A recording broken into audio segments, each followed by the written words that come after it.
karena mereka tidak paham bagaimana kategori mereka itu apa gitu kan. Jadi identitasnya sendiri mereka tuh nggak tahu, saya ini sebenarnya produk saya ini termasuknya tergolong yang produk apa gitu kan. Nah, di sini biasanya kita harus mengidentifikasi dari sisi gaya dulu, misalnya kan apakah gayanya ini adalah baju-baju casual atau baju formal, terus kemudian apakah itu bajunya itu tergolong baju-baju yang feminin gitu atau misalnya yang elegan atau yang etnik misalnya gitu kan. Nah, biasanya kalau untuk yang pemula mau mencampur atau menggabungkan semuanya sehingga sulit diidentifikasi karakternya. Bismillahirrahmanirrahim. Assalamualaikum warahmatullahi wabarakatuh. Saya Irma Mutiara.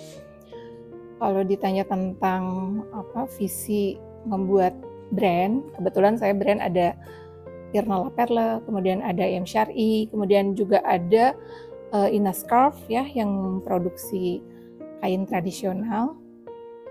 Visinya itu adalah kalau untuk yang ini satu-satu ya, untuk yang Irna La Perle dia menjadi brand modest fashion khusus busana pengantin dan busana pesta yang mencirikan keanggunan, kesederhanaan tapi sederhana tapi dia elegan gitu ya. Nah, elegan di sini dia memiliki bahan-bahan yang berkualitas, terus kemudian detail-detail yang juga berbeda dengan detail yang lain ya. Di sini ada keunikan ya, keunikan. Dan saat itu ketika membuat brand Irna La Perle waktu itu masih sangat masih sangat jarang busana muslim pengantin dan busana muslim pesta. Ketika hadir Irna La Perle, jadi muncul menjadi sebuah brand alternatif selain busana-busana tradisional seperti itu. Dan untuk M Syar'i sendiri adalah brand yang mengusung busana muslim yang lebih syar'i. Dalam hal ini bajunya itu memenuhi kaidah busana muslim yang tidak membentuk tubuh, terus kemudian tidak transparan, dengan warna-warna juga yang tidak mencolok seperti itu. Nah, kalau untuk yang Ina Scarf adalah brand busana yang mengusung wastra tradisional. Dalam hal ini batik ya. Jadi batik ada scarf batik, kemudian juga ada busana-busana yang terbuat dari kain-kain wastra tradisional. Sebuah bisnis yang berkelanjutan tentunya harus mempunyai ciri khas atau mempunyai karakter yang kuat. Nah, jadilah brand-brand yang saya lahirkan, yang saya bangun itu dibuat karakternya supaya dia mempunyai pembeda dari antara brand kita dengan brand yang sudah ada atau brand yang lain. Dan setiap saat itu brand ciri khas tersebut terus dibangun dan diperkuat gitu seperti itu. Jadi awalnya berpikir membuat sebuah brand adalah dengan melihat dulu melihat lingkungan sekitar, terus kemudian kalau misalnya ternyata belum ada yang seperti yang kita pikirkan, maksudnya brand kita itu harus menjadi solusi di antara brand-brand yang sudah ada, atau misalnya ada kebutuhan dari masyarakat sendiri untuk memakai misalnya tadi ya busana muslim pengantin. Nah, dari situlah kita mulai mengkreasikan atau mengcreate busana-busana yang kira-kira nanti dibutuhkan oleh pasar. Jadi ketika brand itu diluncurkan, memang di situ ada prosesnya ada yang langsung diterima dan juga mungkin orang berpikir dulu ini seperti apa. Tapi setiap saat kita juga berkomunikasi dengan customer atau dengan calon customer, mereka inginnya seperti apa. Nah, itu jadi dimulainya dari kebutuhan masyarakat, dan kemudian kita tawarkan brand atau produk yang memang sesuai dengan kebutuhan mereka. Yang paling penting dalam membuat brand itu adalah kita harus punya tujuan dulu ya. Tujuan untuk apa brand tersebut dibuat.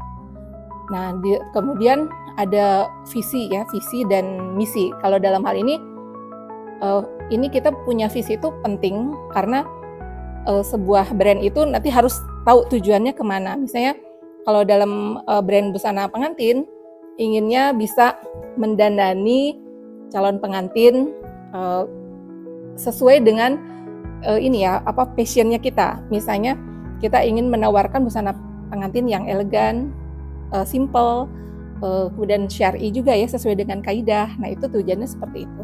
Nah, ketika kita menemukan yang cocok ya, atau customer target kita sesuai brand personanya, itu akan lekat gitu ya. Dan setelah itu orang akan mempersepsikan brand kita ini adalah brand busana muslim pengantin yang misalnya elegan, kemudian mempunyai detail-detail yang unik, misalnya seperti itu.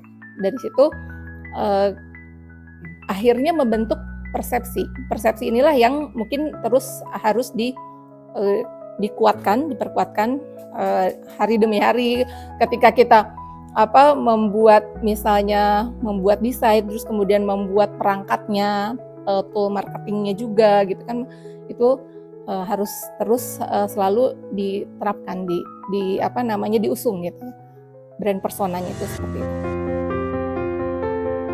Jadi awal mulanya kita 2007 itu memang masih masih pemain yang kita di blue ocean lah ya, istilahnya seperti itu ya. Jadi belum terlalu banyak orang yang bermain di jadi ya masih niche market, dan kita juga belum terlalu banyak kompetitor ya saat itu. Dan itu cenderung lebih mudah ketika kita munculkan brand, jadi orang banyak perhatian ya ke brand yang kita bangun. Nah, kemudian berjalan seiring dengan waktu, tentu saja kita harus terus menciptakan suasana yang harus seperti semula kita ciptakan. Jadi yaitu memberikan atau menciptakan perhatian gitu kan untuk orang-orang yang memang sesuai dengan target market kita. Misalnya ya tadi mempresentasikan busana-busana yang unik, busana pengantin, busana muslim gitu ya di situ. Jadi secara karakter diperkuat terus gitu, seperti itu. Jadi dari situlah kita pasti kalau dalam perjalanannya itu ada yang namanya persaingan, terus kemudian muncul kompetitor atau muncul follower ya. Ini harus diantisipasi. Nah, dan misalnya dalam ketika kita brand mulai turun ya, kita juga harus bagaimana caranya membangun lagi atau memperkuat lagi gitu kan, secara karakter, secara DNA-nya. Awal berdirinya Irna La Perle memang itu ke product oriented gitu kan, tapi mungkin sekarang kita juga harus mencoba juga bagaimana memasarkan produk secara kekinian juga gitu. Tentu kalau misalnya bisnis itu sukses, kita harus bersiap dengan adanya followers atau yang mengikuti ya bisnis yang seperti kita lakukan. Apakah meniru, terus kemudian yang tadi ya ada amati, tiru, modifikasi seperti itu. Tapi yang namanya rezeki itu tidak akan bisa ditiru plek-ketiplek gitu ya. Maksudnya jadi tetap sebagai pionir tetap masih bisa mempunyai kesempatan asalkan tetap mengikuti zaman. Biasanya kalau kita mau memasarkan produk ke pasar yang berbeda, dalam hal ini misalnya pasar luar, kita harus tahu dulu karakter dari pasar tersebut gitu ya. Contohnya yang belum lama ini kita mau memasarkan produk kita ke Jepang misalnya gitu ya. Kita apa, pameran di Tokyo, kemudian juga ada fashion show-nya di sana. Nah, kita akan sesuaikan dulu dengan market ya. Jadi sebelum kita memang benar-benar terjun ke sana, mungkin ada waktu kurang lebih harus ada waktu untuk survei. Ya, survei mungkin bisa setahun sebelumnya atau misalnya paling cepat itu 6 bulan sebelumnya kita survei dulu dan bagaimana melihat kondisi di sana. Nah, dari situ kita juga mulai menjalin hubungan ya konektivitas dengan orang-orang di sana juga. Jadi sehingga pada saat kita memasarkan, mereka jadi sudah mengenal. Jadi tinggal melihat produknya. Jadi memang agak sedikit berbeda. Kalau di Indonesia sendiri kan kita sudah melihat lebih dekat gitu. Kalau keluar kita juga harus sama gitu, ininya harus melihat dulu bagaimana kondisi target market yang akan kita lakukan pameran ataupun fashion show di sana. Untuk para pengusaha yang sedang mulai menjalankan usaha, baik itu dia sudah memasarkan ataupun misalnya dia baru akan memulai, yang paling penting adalah perkuat branding, kemudian perkuat karakteristik produknya supaya calon customer kita semakin mengingat atau semakin tahu ya karakter produk sehingga bisa mempersepsikan. Jadi mereka mempersepsikan produk kita ini sesuai dengan tujuan mereka.